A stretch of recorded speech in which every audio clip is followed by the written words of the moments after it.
Hello दोस्तों, आज हम लोग की जो क्लास चल रही है इलेक्ट्रिसिटी की, उसकी सेकंड क्लास बच्चे है आपकी। और इसके पहले वाले में मैंने चार्ज तक आपको एक्सप्लेन किया था, तो उसके आगे हम देखते हैं आज। तो बच्चे सबसे पहले आज मैं पढ़ाऊंगा आपको कि what is the current. Heading लगाएगा कि करंट क्या होती है। ठीक है, करंट के बारे में हम जानते हैं व्हाट इज द करंट। देखो, करंट और इलेक्ट्रिसिटी दो अलग चीजें होती हैं। इलेक्ट्रिसिटी का मतलब होता है सिर्फ इलेक्ट्रॉन का फ्लो करना।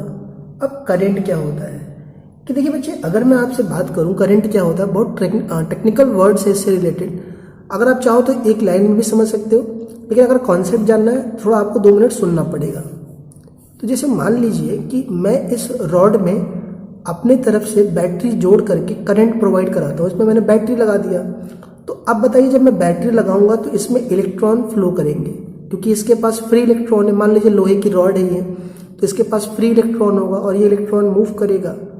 तो अब करंट क्या होता है? करंट होता है कि एक पर्टिकुलर समय के अंदर, मतलब मान लीजिए कि मैं यहाँ से यहाँ तक देखूँ, तो यहाँ से यहाँ तक इलेक्ट्रॉन को यहाँ से यहाँ तक जाने में कुछ ना कुछ तो समय लगेगा। और यहाँ से यहाँ तक जो इलेक्ट्रॉन मूव करेंगे, तो आप बताइएगा इलेक्ट्रॉन की संख्या को हम चार्ज ही कहते हैं। चार्ज क्या होता है कि जब इलेक्ट्रॉन एक साथ इकट्ठा होते हैं कहीं पर, या किसी के पास इलेक्ट्रॉन प्रेजेंट होते हैं, तो वही चार्ज कहलाते हैं पिछले वाली वीडियो में।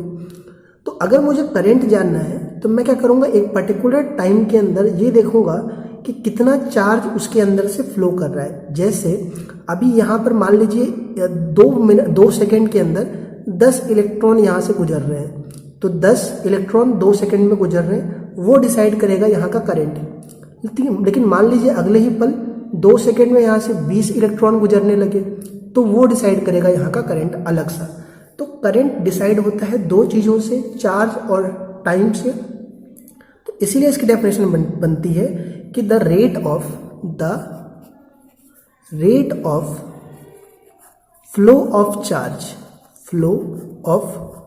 Charge is called current.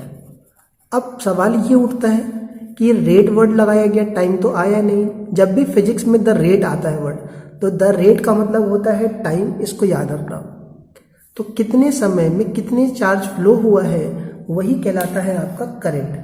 तो current is the ratio of, अगर मैं इसका फॉर्मूला लिखूं तो it is the ratio of charge to the time.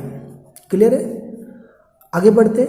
Current को हम लोग I सिंबल से लिखते हैं, चार्ज को Q से लिखते हैं, टाइम को कैपिटल T से लिखते हैं। तो एक सेकंड फॉर्मूला निकल के आया आपका, I is equals to Q upon T, जिसमें कि I है करंट, Q है चार्ज, T है टाइम। Q की यूनिट होती है कूलम्ब, टाइम की यूनिट होती है सेकेंड। तो बच्चे अगर हम MKS सिस्टम में, MKS क्या होता है वो अभी छोड़ दीजिए आप, या आप सिर्फ यूनिट जानो तो इसकी यूनिट कूलम्ब पर सेकेंड होती है। लेकिन करंट के बारे में मैक्सिमम जो काम है या जो रिसर्च है वो एम्पियर ने किया था, इसलिए उनको हम क्रेडिट देने के लिए हम एम्पियर इसकी यूनिट लिखते हैं। यानी कहीं पर अगर एम्पियर लिखा है यानी उसका मतलब है वो हमें करंट बता रहा है। तो करंट की यूनिट एम्पियर होती है। शॉर्टकट में इसको सिर्फ A सिंबल से भी लिखा जाता है। क्लियर है बात आपको? चलिए, तो अगर हमें करंट नापना है तो करंट नापने के लिए कौन सी यूनिट यूज करेंगे? एम्पियर यूज करेंगे। लेकिन बच्चे एक बात आप जानो कि अगर करंट आपकी बहुत कम है, एग्जाम्पल के तौर पे कि जैसे आप घड़ी चलाते हो तो घड़ी में भी सेल लगते हैं छोटे छोटे वाले, हैंड वॉच जो होता है आपका, तो उसमें भी तो करंट आता है, तभी तो उसकी सुइयां घूमती हैं। लेकिन वो करंट बहुत छोटा होता है। वैसे ही घड़ी की जो सेल होती है, दीवार वाली वॉच होती है, उसमें भी करंट जो पैदा होता है सेल से वो बहुत कम होता है। टॉर्च होते हैं आपके, सर्च वाले टॉर्च या सेल वाले टॉर्च होते हैं, उनमें भी करंट बहुत कम होता है। तो जब करंट बहुत छोटा होता है ना, तो उसको हम एम्पियर से नहीं नापते। उसके लिए करंट की और 2 छोटी यूनिट होती है, मिली एम्पियर और माइक्रो एम्पियर। तो कई बार ये पेपर में आता है कि 1 मिली एम्पियर में कितने एम्पियर होते हैं। तो 1 मिली एम्पियर में 10 की पावर -3 एम्पियर होते हैं, ये ध्यान रखना। और 1 माइक्रो एम्पियर में 10 की पावर -6 एम्पियर होता है। मिली एम्पियर को M छोटा m कैपिटल A लिखा जाता है, माइक्रो के लिए यू को थोड़ा टेढ़ा कर देते हो, इसको म्यू पढ़ते हैं, MEU, म्यू पढ़ा जाता है, ग्रीक सिंबल है ये। तो ये माइक्रो एम्पियर होता है। तो एक माइक्रो एम्पियर में इतने एम्पियर होते हैं, ये भी आप नोट कर लो। तो अब आगे बढ़ते हैं इसके आगे। मिली एम्पियर, माइक्रो एम्पियर समझ लिया आपने, करंट समझ लिया, करंट की यूनिट समझ लिया, और उसकी फॉर्मूले के बारे में भी जान गए आप। अब इस पर बेस्ड, करंट पर बेस्ड एक हम न्यूमेरिकल करते हैं, और वो करंट का न्यूमेरिकल आपकी स्क्रीन पर मैं लिख देता हूँ, आप वीडियो पॉज करके नोट कर लो। क्वेश्चन है बच्चे आपका कि find current passed through a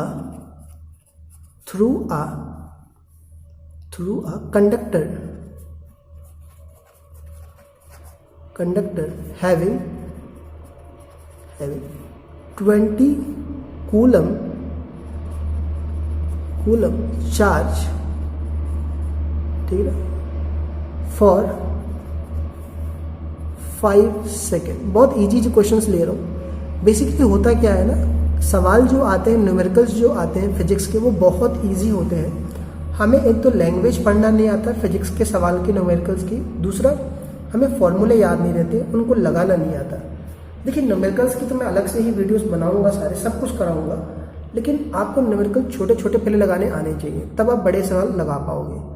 तो न्यूमेरिकल करने का तरीका ये होता है कि अगर आप सवाल भी ना पढ़ के सिर्फ डेटा को टारगेट करो, डेटा मतलब नंबर्स को देखो, तो ये 20 लिखा हुआ है और 20 के आगे कूलम लिखा हुआ है, तो 20 कूलम मतलब हो गया 20 कूलम मतलब हो गया 20C। कूलम होती है चार्ज की यूनिट, तो हम इसको Q से लिख लेंगे। 5 सेकेंड में सेकेंड होता है टाइम की यूनिट, तो टाइम आ जाएगा 5 सेकेंड। अब आपसे पूछा था फाइंड करंट, तो करंट निकालना है, करंट I होता है, I हो जाएगा Q अपॉन T।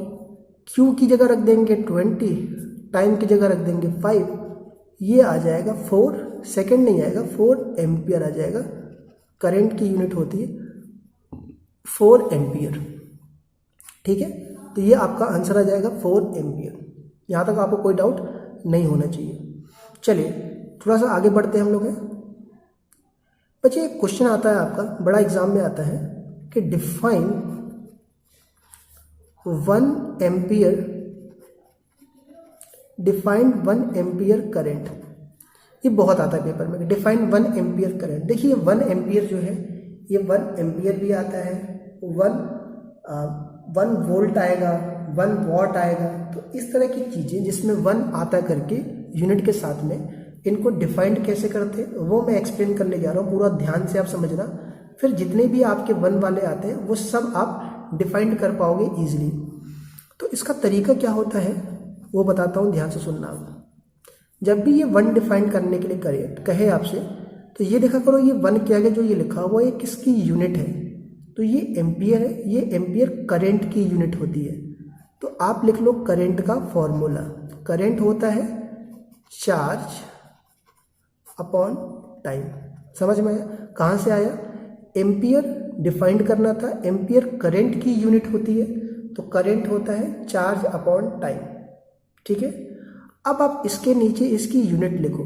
करंट की यूनिट एम्पियर होती है, चार्ज की यूनिट कूलम होती है, टाइम की यूनिट सेकेंड होती है। सी का मतलब कूलम है। तो अगर आपको 1 एम्पियर डिफाइन करना है तो यहाँ भी 1 लिख लो, यहाँ भी 1 लिख लो, यहाँ भी, क्योंकि 1 से 1 को डिवाइड करोगे तो 1 आ जाएगा। अब यहीं से आपका डेफिनेशन बनेगा। देखो कैसे बनेगा कि अगर एक कूलम, सी का मतलब कूलम, अगर एक कूलम चार्ज 1 सेकेंड टाइम तक के लिए, 1 सेकेंड तक के लिए हम किसी सर्किट में फ्लो करें, तो करंट हमारा कितना निकल के आएगा? 1 एम्पियर।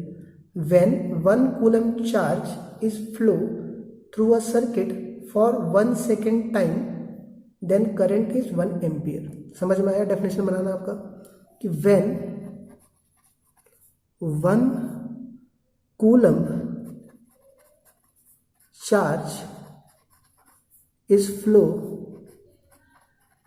for 1 second। बच्चे 1 सेकेंड को यूनिट टाइम भी कहा जाता है, ये भी ध्यान रखना। For 1 second time then current is 1 ampere. Clear है बात आपको? तो मेरे साथ साथ आप नोट करोगे तो आपका भी नोट्स तैयार हो जाएगा। जब आप एग्जाम्स में जाओगे, बोर्ड के एग्जाम्स में, चाहे खुद भी पढ़ोगे, तो आपके पास हैंड रिटन नोट्स रहेंगे, तो ये आपको बहुत ही ज़्यादा हेल्प करते हैं और लिख लिख के तैयार करने में आपको चीज़ें याद भी हो जाती हैं। तो बच्चों ये करंट वाला टॉपिक हो गया आपका, ये ठीक है यहाँ तक। अब हम आगे बढ़ेंगे, दूसरे में देखेंगे अगली वीडियो में कि वोल्टेज क्या होता है, क्योंकि वोल्टेज वाला कंसेप्ट बहुत ही अच्छा कंसेप्ट है, थोड़ा उसको आराम आराम से समझाना पड़ेगा मुझे। फिर ही बच्चों कोई डाउट है या कोई सजेशन है आपको वीडियो से रिलेटेड, तो आप जरूर कमेंट में लिखना, मैं जरूर उस पर काम करूँगा और उसको और अच्छा इम्प्रूव करने की कोशिश करूँगा।